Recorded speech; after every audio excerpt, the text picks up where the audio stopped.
امت کے کمزور لوگ شیعہ نہیں ہو سکتے، کمزور ہمت والے اہل بیت سے جڑے ہوئے لوگ نہیں ہو سکتے، جلدی ہتھیار ڈالنے والے لوگ اہل بیت سے وابستہ نہیں ہوتے۔ بھئی میدان سے بھاگنا نہ ہمارے بڑوں کا کام رہا ہے، نہ میدان چھوڑنا ہمارا کام ہونا چاہیے۔ ڈٹنے والا، جمنے والا، اس پہ پھر فکر کی اپنی پختگی کے ساتھ اس میدان میں ڈٹ جانا اور جم جانا، یہ اہل بیت کے چاہنے والوں کی نشانی ہے۔ کیا فرمایا تھا جنگ جمل کے اندر؟ آواز دی محمد حنفیہ، جاؤ اس اونٹنی کے گھٹنے کاٹ کے آؤ تاکہ ہودج گرے، ہودج گرے گی تو جنگ ٹھنڈی پڑے گی۔ سارا مسئلہ ہی وہاں ہے۔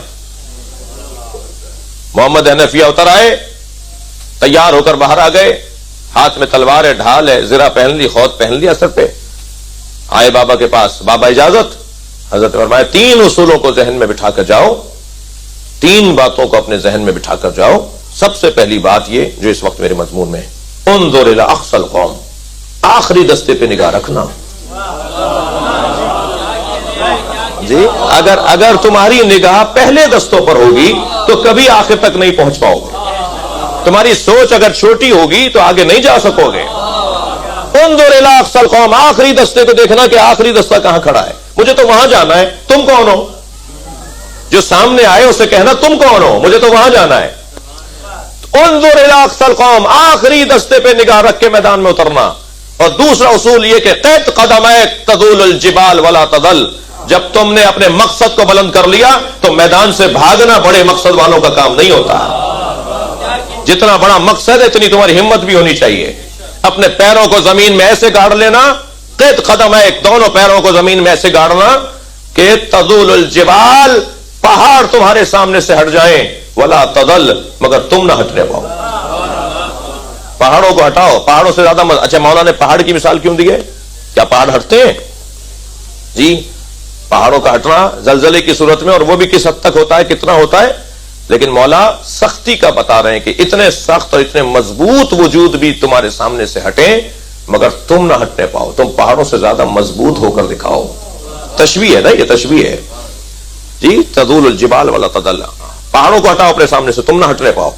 پھر فرمایا جب تم یہ 2 کام کر لو گے، یعنی 2 سوچ اپنی بنا لو گے، ایک تو آخری دستہ، ہدف بلند، دوسرا تمہارا مقصد یہ کہ تم میدان میں جا رہے ہو واپس آنے کے لیے نہیں جا رہے، تمہیں مکمل کام کر کے واپس آنا ہے، تو پھر کامیابی تو تمہارا مقدر ہے، تمہارے گلے میں ہار ڈالا جائے گا، پھول ڈالے جائیں گے، تمہارا استقبال ہوگا، مرحبا آفرین کی صدائیں بلند ہوں گی، شاباش اور جیتے رہو کی آوازیں بلند ہوں گی۔ اس وقت تمہارے ذہن میں خیال آئے گا کہ تم نے کچھ کر کے دکھا دیا ہے، وہیں سے تمہاری ناکامی شروع ہوگی۔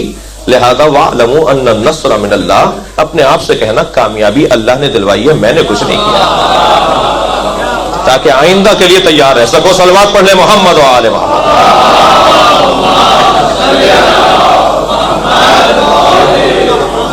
عزیزان گرامی، محمد اتر آئے میدان کے اندر، محمد حنفیہ اتر آئے، بہت تیزی سے آگے بڑھ رہے تھے کہ ایک مرتبہ 2 برابر تیروں کی بارش شروع ہوئی۔ محمد کا گھوڑا کچھ کمزور پڑا، لگام تھوڑی سی کھینچی، انہوں نے تیر بڑھا دیے، انہوں نے اور لگام کھینچی، انہوں نے تیر بڑھا دیے۔ ادھر یہ گھوڑے سے اتر آئے، مقابلہ کر رہے تھے کہ ایک مرتبہ پشت پر کسی نے ہاتھ رکھا، مڑ کے دیکھا تو امام حسن کھڑے تھے۔ امام نے فرمایا بھائی یہ تلوار ڈھال مجھے دو، یہ کام میرا ہے۔ دشمن کو سمجھ گئے کہ یہ بھائی اس کا مقابلہ ہے، ایک لمحے کے لیے آپ کا کمزور پڑ جانا دشمن کو غالب کرے گا۔ حضرت فرمایا ڈھال تلوار مجھے دو، یہ کام میرا ہے۔ امام حسن نے تلوار اور ڈھال لی اور برق کی مانند میرے مولا نے دشمن کو کاٹتے ہوئے ہودج تک خود کو پہنچایا۔ اونٹنی کے پہلے دونوں پیر کاٹے، اونٹنی گری، ہودج گری، جنگ میں ٹھنڈک آئی، لوگ بھاگنے لگے اور واپس آئے۔ میرے مولا تو بڑھ کر سب نے استقبال کیا مولا امام حسن کا۔ تو جب سب نے جنگ کی کامیابی کا سہرا امام حسن کو دیا تو کیا دیکھا مولا علی نے کہ محمد حنفیہ گردن لٹکائے کھڑے ہیں، خاموش کھڑے ہیں، اس لیے کہ کام تو وہ لے کر گئے تھے۔ مولا قریب گئے، پوچھا کیا بات ہے؟ کہ بابا جو آپ نے کام دیا تھا وہ کر نہیں پایا، بھائی حسن کر کے آ گئے۔ مولا نے پشت پر ہاتھ مارتے ہوئے فرمایا انت ابنی وہو ابن رسول اللہ، تم میرے بیٹے ہو وہ رسول اللہ کا بیٹا ہے۔ میرے بیٹے میں اور رسول اللہ کے بیٹے میں یہی فرق ہے۔ صلوات پڑھیں گے محمد و آل محمد۔ اللہ اکبر۔ فخر کر رہے ہیں میرے مولا کہ میرے بچے رسول اللہ کے بچے ہیں. کہا تھا شام کے حاکم کو خط لکھ کر خبردار مجھے اپنے ساتھ مقایسہ نہیں کرو. جب اس نے کہا نا میں بھی بڑے خاندان کا ہوں آپ بھی بڑے خاندان کے, تو حضرت فرمایا خبردار مجھے اپنے ساتھ مقایسہ نہیں کیا کرو, میں نبی کے 2 بیٹوں کا باپ ہوں. جو جواب دیا حضرت نے اس میں ایک جواب یہ تھا میں نبی کے 2 بیٹوں کا باپ ہوں. عزیزو, ہدف کا تعین اور ہدف کا بلند ہونا یہ دوسری شرط ہے ہدف اور مقصد کے لیے. تیسری شرط ہدف کا پاک ہونا. ہدف کا پاک ہونا بہت بڑی فکر ہے بھائی, مگر نجاستوں سے بھری ہوئی ہے. یہ چاہتے ہیں پاکستان کے صدر بن جائیں, یہ چاہتے ہیں آسٹریلیا کے مثال کے طور پر مالک بن جائیں. جی فکر بڑی ہے, مگر وہاں تک پہنچنے کے لیے جو طریقے اپنا رہے ہیں وہ نجس طریقے ہیں. وہ جو ہدف ہے وہاں تک پہنچنا ہے, پاک رستے سے پہنچنا ہے. ہدف کا پاک ہونا بھی ضروری ہے, وسیلے کا پاک ہونا بھی ضروری ہے. بہت سارے لوگ ہدف پاک رکھتے ہیں مگر ذریعے پاک نہیں رکھتے, وسیلے ان کے پاک نہیں ہوتے. چاہتے ہیں پاک جگہ پہنچنا مگر جن کو سہارا بنا رہے ہیں وہ اس قابل ہی نہیں ہے کہ پہنچا سکیں. جی بہت بہت مشہور مثال, جناب ابو ہریرہ نے دیکھا کہ ایک شخص آیا ہے مکے سے پیاز لے کر آیا ہے. اس کو بتا دیا تھا مکے کے اندر پیاز کا فقدان ہے. کاروباری تھا, تاجر تھا, کہنے لگے پیاز لے چلو وہاں پر جا کے بیچیں گے. وہاں پہنچے تو پیاز تو پہلے ہی زیادہ تھی وہاں, تو اب ان کی پیاز تو کوئی خرید ہی نہیں رہا تھا. آ گئے کہ جی میرا سرمایہ ضائع ہو رہا ہے, میرے پیسے ضائع ہو رہے ہیں, میں واپس تو لے جا نہیں سکتا, یہاں تو مارکیٹ ہی نہیں ہے پیاز کی.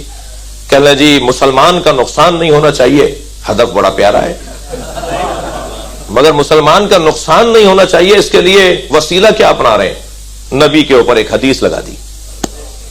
قال رسول اللہ من اکل بصل اکتا فی مکہ وجبت لہ الجنہ.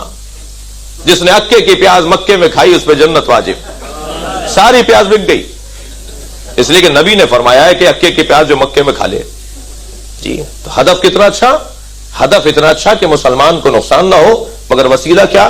نبی پر ایک حدیث باندھ دی, نبی سے ایک حدیث کو منسوب کر دیا. تو یہ صرف ایک ہی تو حضرت نہیں تھے, جی آج بھی تو بہت سارے ایسے ہی حضرت ہیں. جی آپ اگر خفا نہ ہو تو ایک جملہ سن لیں, اور اگر خفا ہوں گے تو میری صحت پہ اثر نہیں پڑے گا. جی آج بھی تو ہمارے یہاں بھی تو مسئلے ہیں. جی ایک ہی آدمی کو ہم لیے بیٹھے ہیں. بھائی صلح حدیبیہ پہ شک کرنے والے اس خیمے کے لوگ تھے, صلح امام حسن پہ شک کرنے والے تو ہمارے خیمے کے لوگ تھے. ہمارے لوگوں نے شک کیا تھا امام حسن کی صلح پر, ساتھ چھوڑ دیا تھا. وہ کون لوگ تھے؟ صلوات پڑھ لے ذرا محمد و آل محمد.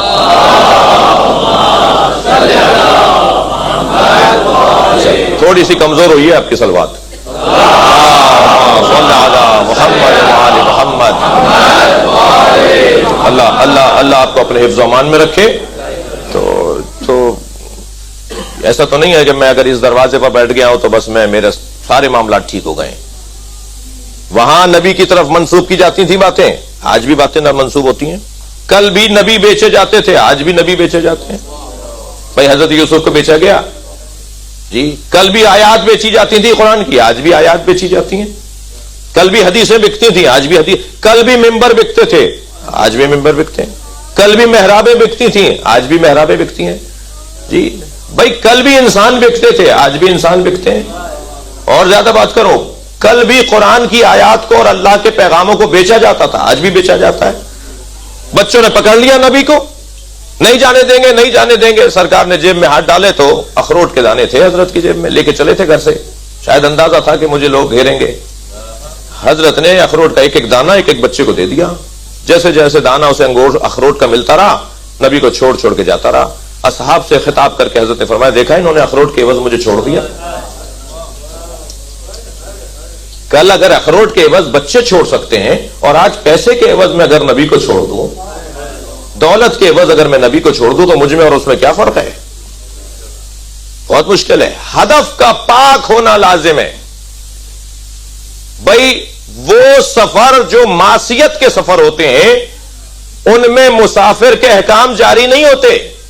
دقت چاہوں گا, میں اگر کراچی سے فرض کیجئے ملتان تک جا رہا ہوں 3 دن کے لیے, تو میں 10 دن کا سفر سے کم کا سفر کرنے پر مجھے 2 رکعت نماز پڑھنی ہوگی، ہر 4 رکعت 2 رکعت پڑھنی ہوگی. ایسا ہی ہے کیونکہ میں مسافر ہوں. لیکن اگر میرا سفر معصیت کا سفر ہو، گناہ کا سفر ہو، تو نماز مجھے پوری پڑھنی ہے، روزہ مجھے رکھنا ہے، اس لیے کہ سفر ہی گناہ کا ہے. بھائی کو مارنے جا رہا ہوں، ابا کی توہین کرنے جا رہا ہوں، فلاں چور کا ساتھ دینے جا رہا ہوں، فلاں ڈکیت کی مدد کرنے جا رہا ہوں، یہ معصیت کا سفر ہے. اور معصیت کے سفر میں شرعی حکم یہ ہے کہ وہ سفر کا حساب تو تم سے علیحدہ ہوگا، نماز یہاں تمہیں پوری پڑھنی ہے، اس لیے کہ یہ جائز سفر نہیں تھا. اگر مقصد میرا پاک نہ ہو تو احکامات بھی تبدیل ہو جاتے ہیں. چل بات پڑھ لے ذرا محمد و آل محمد.